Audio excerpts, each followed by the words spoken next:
हालेलुया परमेश्वरलाई धन्यवाद होस्।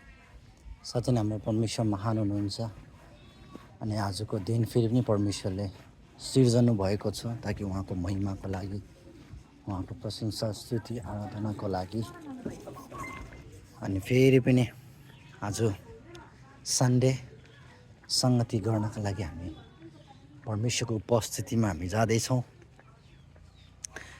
साँच्चै नै हाम्रो प्रभु महान हुनुहुन्छ। हालेलुया।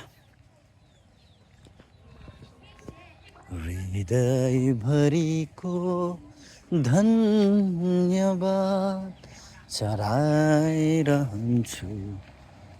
प्रभुलाई। हालेलुया।